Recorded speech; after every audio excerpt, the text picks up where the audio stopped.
Greetings, and welcome to Beatles Stuffology, where two old friends sit around and talk BS, Beatles stuff, on a track-by-track basis pretty much for the sake of it. My name is McQuarrie, and I'm here with my co-host, Andrew Dickens. Say hi, Andrew.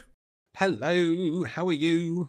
I'm doing fine, thank you. How are you? I'm okay. We are recording on Saturday the 23rd of May, and there's been, I don't know if you're aware of this, but Paul McCartney has been on seemingly every TV show and podcast in the world, almost to the point where I'm expecting him to Except pop up ours. a window on this one. He has been everywhere promoting his new album, much more so than I would say that he normally does, which is quite interesting. He either really, really likes it, or perhaps he just wants to give it a bit of a boost. Maybe career's on the downturn now. It does. I mean, given how old he is at this point, I'm not sure career downturn. The only career downturn he's going to have is when we're putting together our tribute episode for his funeral. I mean, that's going to be about it. But he does seem to have been absolutely everywhere. It's been quite ubiquitous. It's been interesting to see. Yeah, and bearing in mind there was a time when getting an interview with McCartney was a real prize thing. It just doesn't actually seem that hard to do anymore. But then, his status is emphasised by the fact that he was the last guest on, Late Night with Stephen Colbert, and played out with, and Elvis Costello was on stage with him as well, which is, an interesting thing to note. I wasn't sure that their relationship was 100% secure, but they ended the show with "Hello Goodbye," which was pretty good, actually, and kind of appropriate. And I know it seems like a light and fluffy song, but yeah, there are times when it obviously has some sort of, nice meaning. And I suppose it's that whole point about sometimes, the meaning is the meaning that you give, and it's the context of the song rather than what the writer intended. But it was really noticeable just how good the backing vocals are. It makes it a much more interesting song. So that was fun. And now we're down to slightly fewer late night shows in America. It's a bit of a worry because I've got to say, do I want to say this? I was watching an interview from about a month ago with Ringo Starr on Jimmy Kimmel's show, and Jimmy Kimmel is a terrible interviewer, absolutely awful. He kept interrupting. The stories wouldn't have follow-up questions, but he'd then take him in another direction. It seemed like he wanted to ask him 50 questions in 5 minutes. It was awful. Donald? Maybe not for the same reasons, but no, not good. Not good. Anyway, have you been up to anything Beatles related? No, I don't think I've been up to anything remotely Beatles related at all. Well, maybe not today, but who knows about what's coming up. Well, thank you for that excellent and smooth link into today's song. That was done with the smoothness and gliding certainty that we've come to make our trademark on this podcast. So yes, wonderful. Thank you. Thank you. Yeah, absolutely. So tomorrow never knows. We get to the end of Revolver at, I was going to say long last. It doesn't really feel like we've been doing Revolver for all that long, but yeah, we've come to we've come to the conclusion of it. So what do you think? Decent song, great conclusion to the album. What about it? Yeah, it's all right. And the last should be first, and the first should be last. The first song that they recorded, and they didn't do many takes for it either, as well, which is quite interesting. I think it's a song that it's another one of those that you don't want to poke away at too much.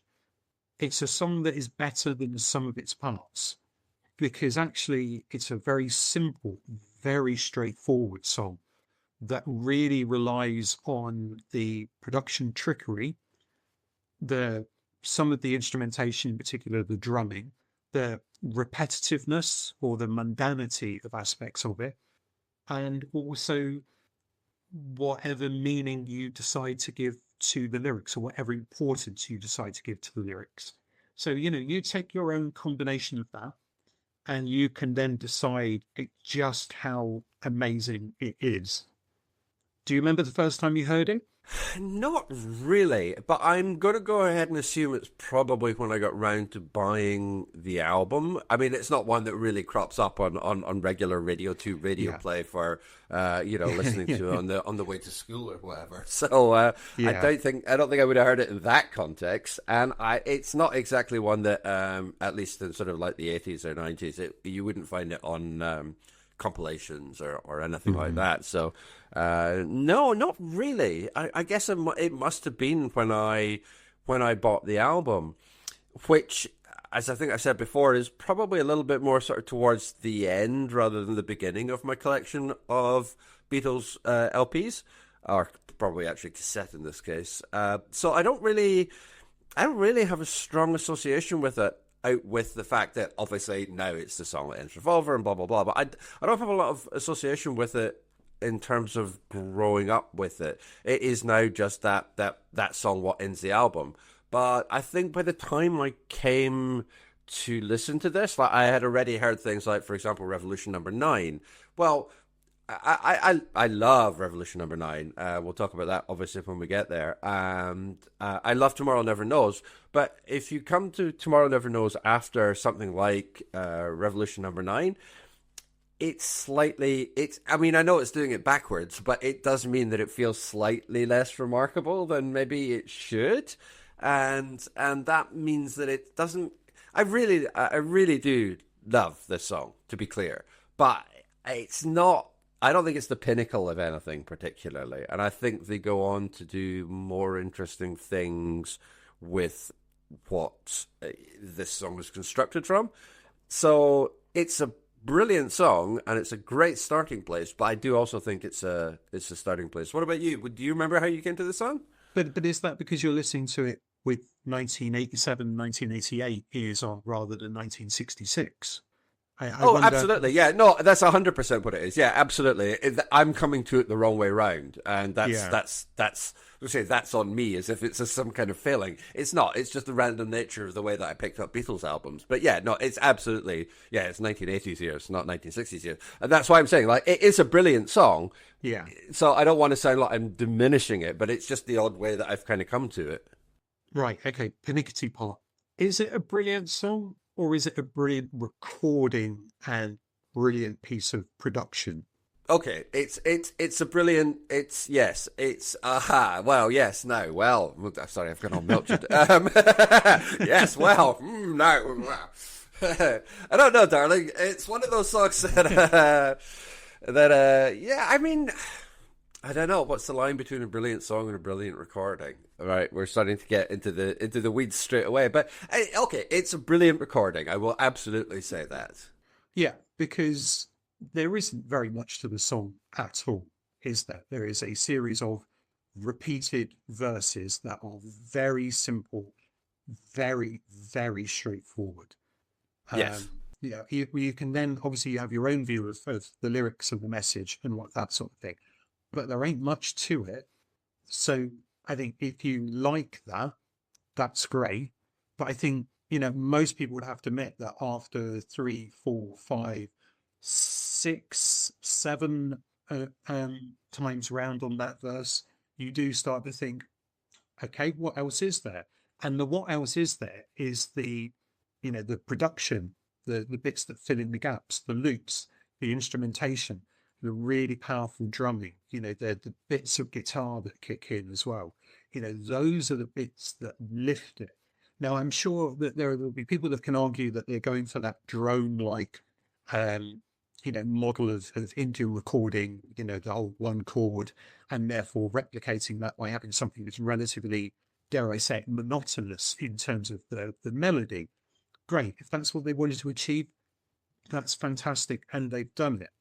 But I think if you strip it back, there's a reason why, when we get to the covers, people aren't doing the Lloyds Bank TSB slow, kind of breathy, running along the beach kind of adverts, the acoustic. They sure aren't. They're not. And I think the reason is because, there's not much melody in here.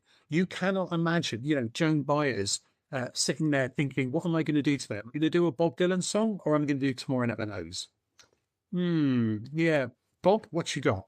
it's not much of a decision, really, is it? And if you're saying that even Bob Dylan is significantly more melodic than this, then some people will go, Bob Dylan, which is very unfair on Bob Dylan, by the way. But some people will say that. But the point is well made. Yeah, this isn't a song which is being driven by melody, but that is also one of the things that makes it kind of interesting. It's not that there's no melody. You still have the like there is a bit of melody in there in terms of the vocal performance. Yeah, thanks, baby. So there is. Could you imagine Frank Sinatra? Yeah. Anyway, yeah, that would be something. Anyway, but so there is a bit of melody in terms of the vocal performance. But yeah, it's not a song which is being driven by melody. It's a song which is being driven by drone and sort of that monotonous repetition. And that really marks it out. I think it is worth sort of mentioning that, because essentially that's the first time we have that on any kind of Beatles recording. Even if we look back to kind of like George's kind of Indian songs on this album, like Love You Too, like it still has a very discrete melody to it, and it has that kind of skirling sort of is it a tabla or a sitar? I can't remember now, but it has that kind of skirling, kind of descending sort of melody line and all that kind of stuff. It's not, there is droning in it, but it's not just that drone. And it's very unusual to have a Beatles song. In fact, I think I would definitely say unique at this point, that doesn't have like that kind of melody as its driving force. It is all on one chord. I know technically somebody will say, it's two chord, because it modulates, I think, between a C and a B flat because of some notes. But essentially, it's still one chord. It's a C. And that's it. And that's unheard of. There's been a few songs where, even on this album, I've said, oh, well, it's only got like half a dozen chords in it or something. I've never have I said it's had one chord in it. So it's really fascinating to see them not only exploring that as a potential direction for the band, but as the first thing they do for this album. This is like you said, the end is the beginning and the beginning is the end. It's the first thing they do for Revolver, and it's this flat, drone-like, monotonous kind of piece that feels even more radical if you think about it as the first thing they did before they did anything else for the album. But that does kind of make sense, though. Because if they've had a few months away from the recording studio, then they've had an opportunity to come up with ideas. And, that's when, the story of Paul and George in the bookshop in London, after the Ladybird book of Nietzsche or whatever it was, and then they got picking up old Mr. Leary's stuff and going, oh, wow, this is quite exciting, isn't it? You can see how in that downtime, they then start to formulate these ideas, and perhaps, you might consider that towards the end of recording, they're much more into song mode. We need a song. Here is a song. Let's put together a song, as opposed to, right, we're going into the studio, we've got a whole bunch of ideas. Just like you could then argue, of course, the next thing they do after this is they start putting together Strawberry Fields and Penny Lane, rather than going, oh my God, we need to come up with a song to fill the album out. What have we got? I don't know. Good morning, good morning, good morning, good. So it kind of makes sense that the ambitious stuff does come first. But of course, the sequencing is interesting. Why it's then put away at the end? Was it something that they wanted as a climax, or were they perhaps worried that it might scare people? I don't know about that, but I do remember. I don't. Some of my experiences would be quite similar to you, but I remember it becoming quite important to the teenage self, the slightly pretentious teenage self, and when I did such things as play competitive sports.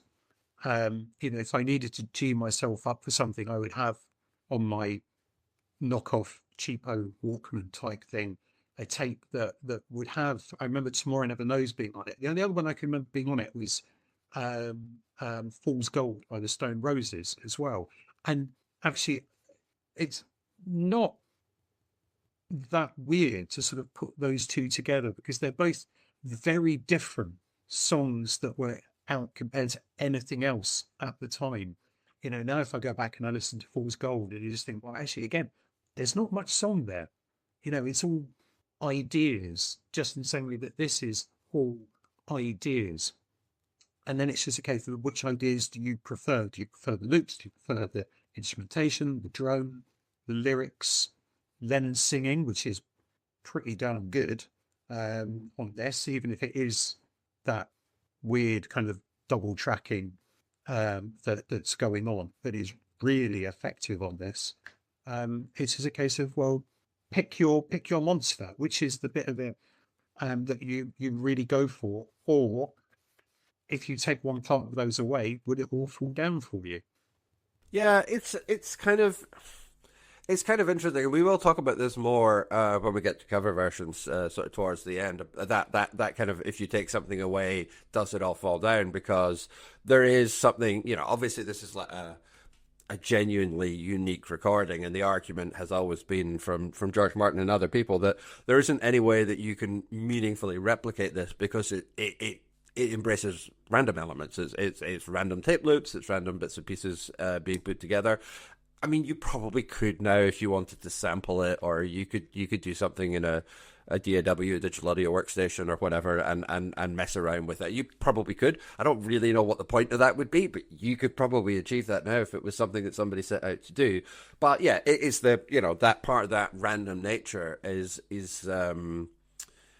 one of the things that makes the song like a really compelling listen. I think it's very interesting to compare the released version with the version on Anthology as well, because the Anthology version is it's kind of, no, it's not good, but it does very clearly sort of, it shows what a fine line it is between something that works and something that doesn't, because it's essentially the same vocal. It's a little bit out of sync with the music, but it's basically the same vocal. But the things that make the final version really, really interesting just aren't there. And whilst it's not, I mean, it's not, if we say it's not good, it's not good in comparison to the final version. It's still an interesting artifact to listen to. But yeah, the line between success and failure in this song is very thin. And so yeah, we come back to that. Well, what do you take from it? Is it the structure? Is it the vocals? Is it the effect? Is it the lyric? What is it that makes a difference between that version, which doesn't work, and the version on the album which does? Because yeah, they're not vastly different, but the difference is also vast. Please, sir, I have the answer for that question. It's Ringo. Of course it's Ringo. It's always Ringo. It is. The difference, the absence of that rhythm, that kind of stuttery rhythm on that Anthology track makes all the difference. There's no drive to it in the way that Ringo's drumming just fills the released version with some sort of venom and some sort of meaning. Yeah. It's an astonishing performance. It's not a surprise that it's another one of the ones which ranks amongst his his very, very finest work. It's not a traditional kind of like drum pattern or anything, but it just anchors the song and it holds all this nonsense together. And you kind of need that. You kind of need that, like, I was going to say still point. That's not the right word. I like the word venom. That's a good choice of word. Thank you for that.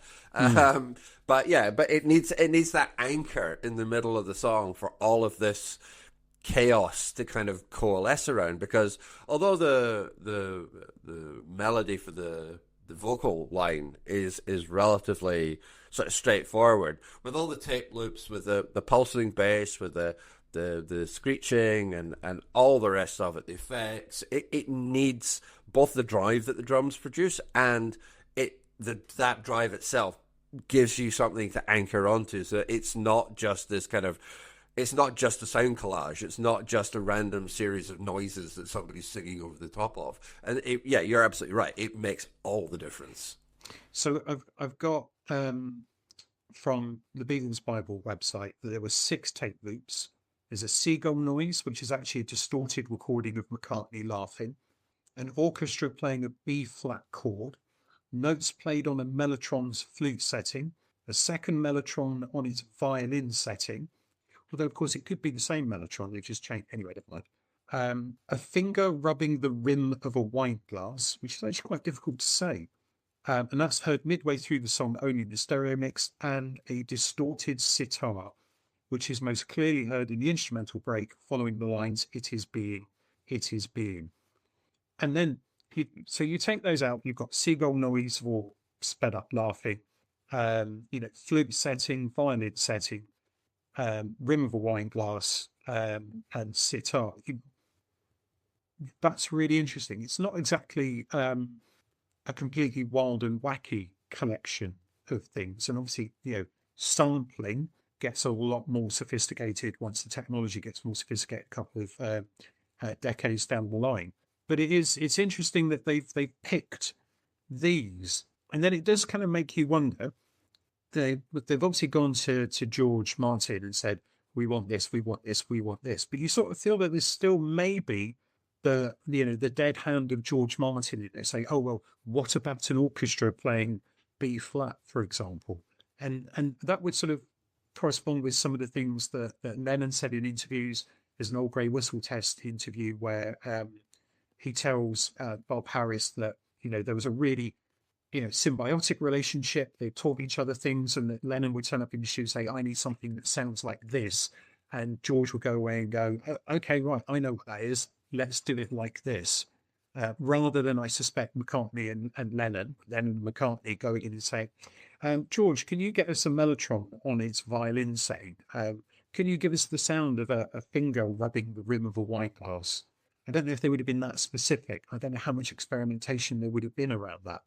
A fair amount. I think I'm correct in saying that there are 6 tape loops on it, but I think they made 16 or something like that, and then again just randomly selected some. So there would definitely be some there were definitely additional tape loops and samples which would have been possible to be included. It kind of also makes it, like you're saying, it's not the widest or wackiest variations of sound that they could have had on it. It does also make me wonder if that sort of feeds into Yellow Submarine when they record that a little bit later on, because there are a lot of kind of interesting noises in that. You've got the rattling of chains in bathtubs and bells ringing and all these kind of sound effects which are coming in, and they all play into the nautical theme of the song, but they've also had this experience first, so they've had the opportunity to kind of play around and start to understand how these sound effects can affect the way that the song is put together. Yeah, and I think there must have been, George Martin must have given it that buy-in as well, and I think maybe that helps to sort of give a good example of their developing relationship, because if we go to obviously one of the major cultural critics of the day, Mr. R. Davis of Muswell Hill, in his review of Revolver, he said, I think slightly sarcastically, said this about Tomorrow Never Knows, "Listen to all those crazy sounds. It'll be popular in the discotheques." And then he said, "I can imagine they had George Martin tied to a totem pole when they did this."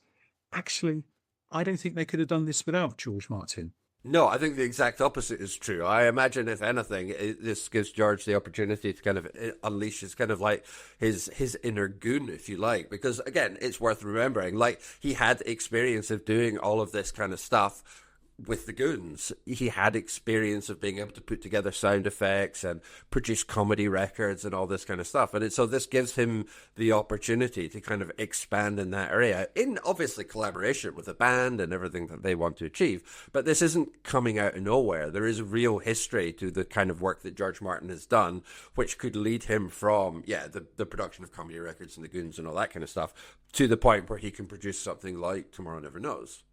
Do we want to talk about the lyrics? I mean, we kind of have to. We would be remiss in our duty if we didn't. But anything you want to... I mean, oh, God. Yeah, okay, come on, let's do it. It doesn't rhyme. That's a good thing. Hey, that's true. That's true, and it's built on repetition, as is the song. So that's nice. Yeah. Okay. So I know I asked you this before we recorded, but I'll ask you it now on air, just so that we're clear on this. Have you read any Timothy Leary? No, I have not. Okay, good. Have you? No, I have not. I don't give a toss, so that's fine. Yeah. There's an element of all that countercultural stuff of the 60s that you know, appreciate the fact that it happened, and that's great. And as with all countercultures, they get consumed by mainstream culture. Eventually, it picks and chooses the bits that it can make some money out of and discards the rest. And people get very bitter and twisted about it. And some people sort of stay in the counterculture and, you know, glorify the before it became big sort of thing. Um, but yeah, Yeah, I know. yeah, I know. Yeah, yeah, it's like it's like that line about, you know, what they call it, what they call alternative medicine that works, medicine. Well, you yeah. know, it's like, yeah, well, what do you call counterculture once it's become part of the culture? Just culture, right? Yeah. I was going to talk a bit about psychedelia, because obviously this song is an you know, like, you can't ask for a better jump off point if you want to start discussing psychedelia than Tomorrow Never Knows. And how long are you going to talk about it for? Because have I got time to go make a cup of tea? No, well, no, you don't even have time to get your arse out of the chair, because the Oh, truth is, I'm not going to. Sorry about that. I started doing some research on this, and I got through about 2 pages. It's like, oh, who cares? It's so, fuck off. It's just, so much of it is just kind of self-important twaddle. hmm. And I've spoken previously about like psychedelia as an aesthetic and as a way of kind of producing music which conforms to a particular style, which sort of implies drug use or higher consciousness, or but mostly it's just like using a phaser to make something go woo. It's not really. It's and the more I kind of started to dig into it, the more there's just no there. I think it's a very kind of hollow thing and very sort of self-indulgent and kind of like sort of teenage fart sniffing. I don't know. I'm sure there's a better way of putting it than that. But the truth is, like, the more I got into it, the more I thought, I just really don't care about this. And I'm not actually convinced, especially when it comes to Tomorrow Never Knows, that it's a dreadfully important thing to discuss. I mean, okay, if you want to talk about the way that, you know, that Lennon uses, like, some stuff from Leary in the opening lines, you know, that's fine. And obviously it has a very direct connection to taking acid and all that kind of stuff. But also, the whole thing with psychedelia is just incredibly difficult to care about. Do you not think that the opening lines are slightly more reminiscent of the great philosopher Jay Lennon in his great piece of work, I'm Only Sleeping? I mean, there is obviously a connection there, but Okay, yeah. So, I think it's worth, yes, there are extremes. People will go all in on this sort of thing.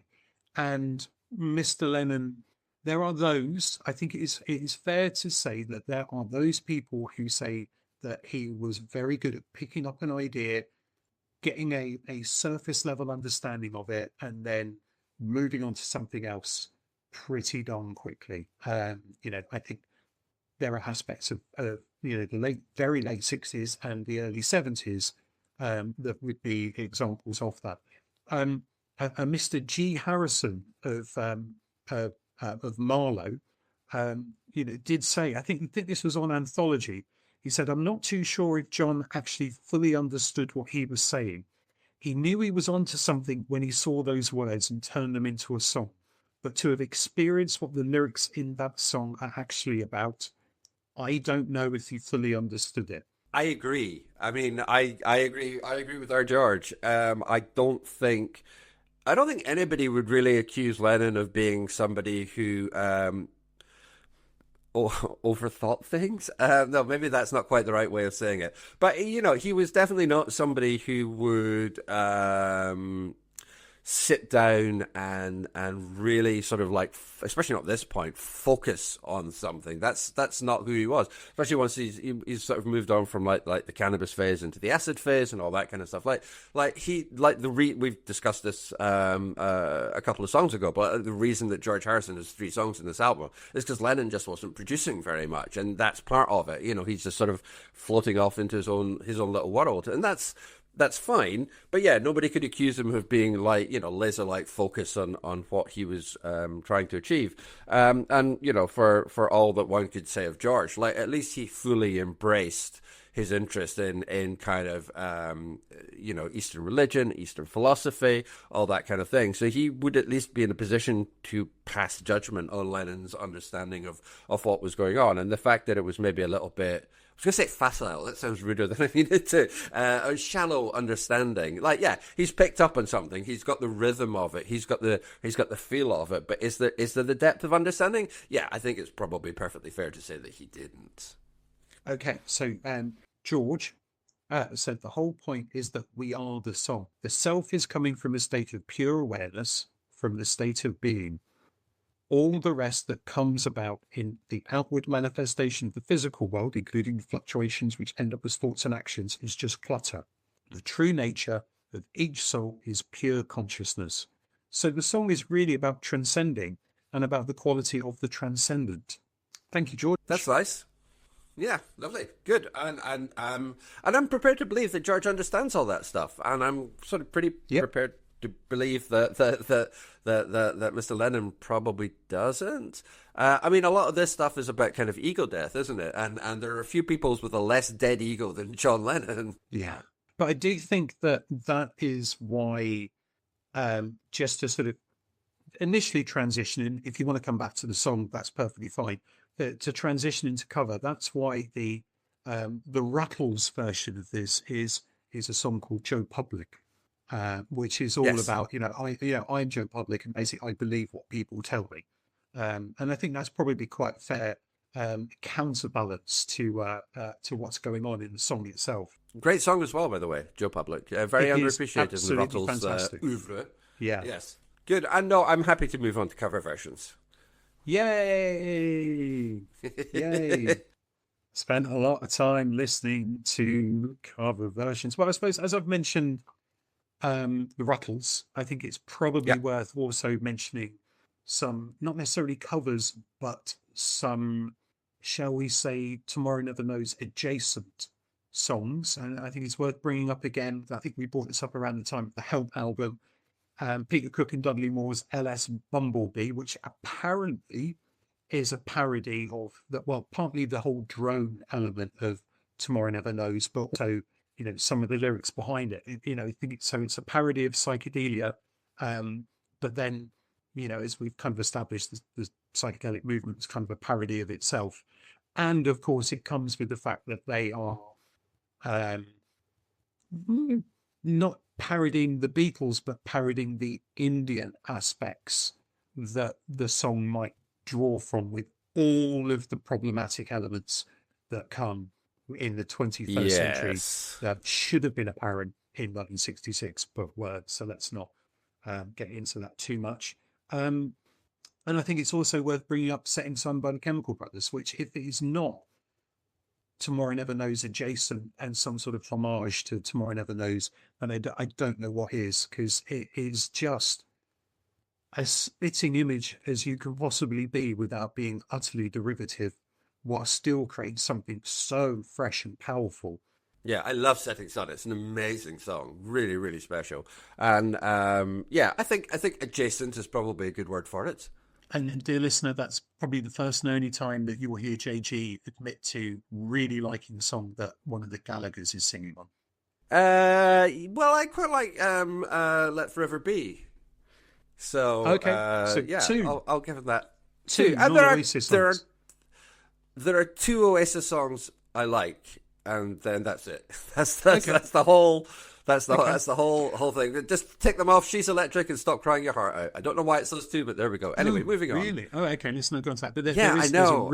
There's a really terrible live version of this that Noel Gallagher plays with Jem Archer, who was also in one of the latter incarnations of Oasis, and Johnny Marr. And not even Johnny Marr can stop it being ponderous and self-important and bloated, which is a real shame. And I think that's one of the things about the covers of this is you get an opportunity to really do something with a song that there's not much there, but actually you find that my view is that people seem to have chosen it because it's an important song rather than a good song. And once they perhaps started to play it, they realised that there isn't much there. So therefore, okay, what can we do to make it continue with that importance. I know we'll ask the drummer to basically copy Ringo, and we'll try and do something with the guitars that mirrors some of the effects, maybe some synths, but we're not going to deviate too far from the norm, which is a real shame. So you get an awful lot of quite ponderous covers, like, let's all stand up and hail Mr. Phil Collins. Thank you very much. It's one of the worst things I've ever heard in my life. I mean, I can't stand Phil Collins anyway, tax avoiding Tory tossball, but it's really bad. Like, it's genuinely bad in a way that a lot of music just isn't. And the fact that the worst thing, I was listening to the Phil Collins cover earlier this morning when I was walking to the shops. And when it gets to the end of it, and it goes into for some reason he sings Somewhere Over the Rainbow at the end of it. And I just walking down the street, I said out loud, Jesus fuck. And I stand by that. And he didn't even have the dignity to try and hide it away as a B-side. It's there on the end of an album. As though so to sort of bad, say, though. look at my music taste. Look at how important I am. Look at the connection that I've got. At least quite a few of these are either on covers albums, tribute albums, or are B-sides. So the Mission, for example, 80s goth rockers, at least it was a B-side to, a decent size hit, Severina. But it's everything you think the Mission's version would be. It's pompous and it's overblown. Wayne Hussey changes parts of the melody to take out some of the higher notes to make it more growly. But then what you have to remember, and the most important thing anyone needs to know about Wayne Hussey, is that he was in Dead or Alive before the Stock Aitken and Walkman phase. So important goth, Dead or Alive. There's a Dave Lee Roth version on Diamond Dave, which is an album of covers, but it's actually...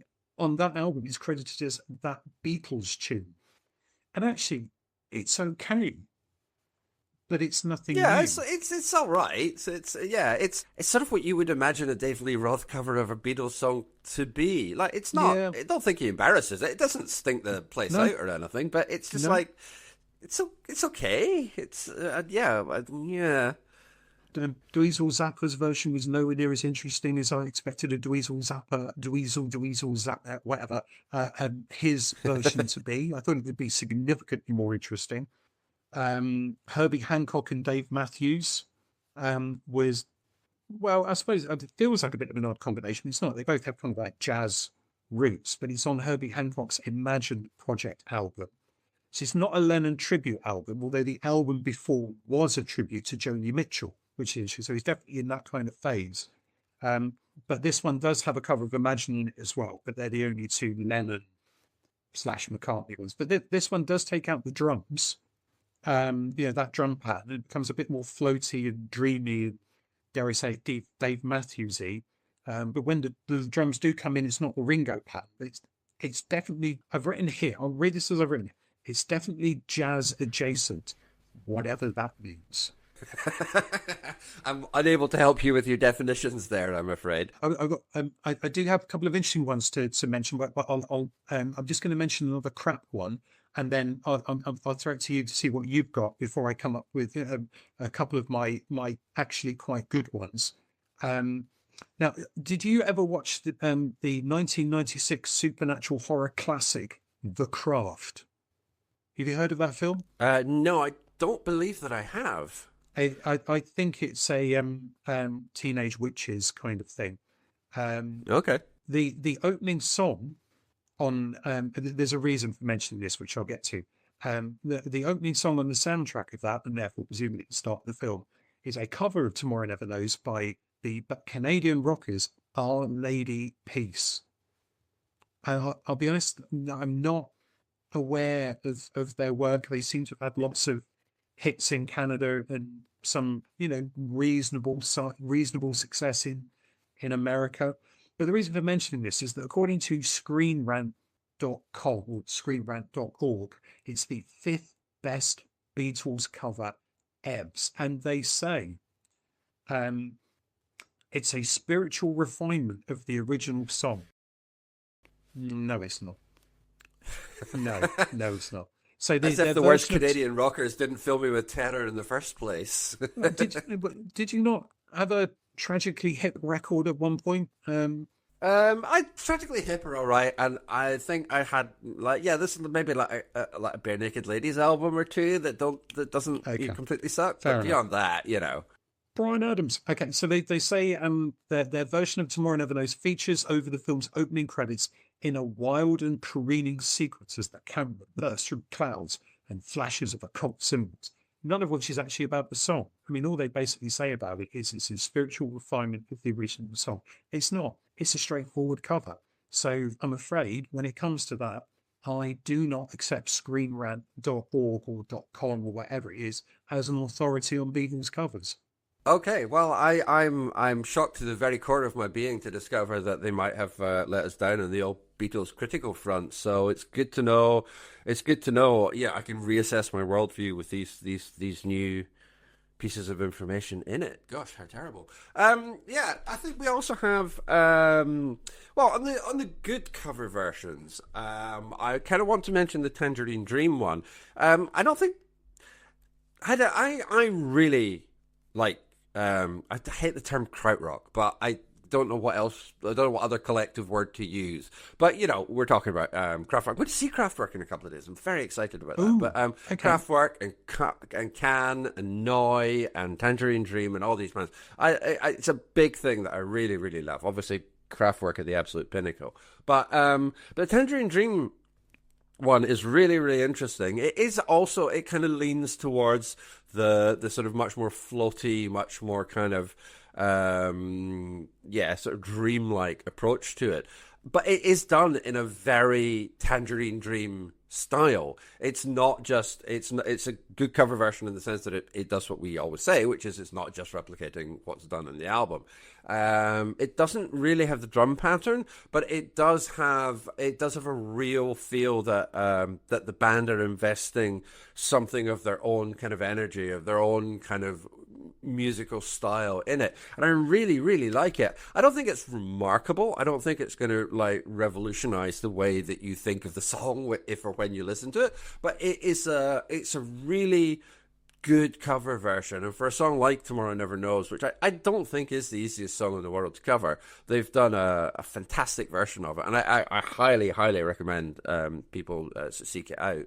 So it's made me very happy that I didn't know that they'd done it. I'm not a super completist when it comes to Tangerine Dream, I'll be honest. So there's lots of stuff out there that I haven't got around to listening to. But it was just really cool to come across. Okay, that's good. In that case, what I'll see that with a version by Sonic Youth minus Thurston Moore and with Mike Watt under the name of Lucky Sperms. Now, Lovely. It's actually it was a B-side.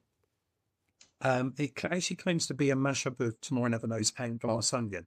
I can't really hear the Glass Onion part of it. Others will probably now be quite literally throwing things at their pod playing device and going, "You're an idiot. You've got bad hearing," which is perfectly fair.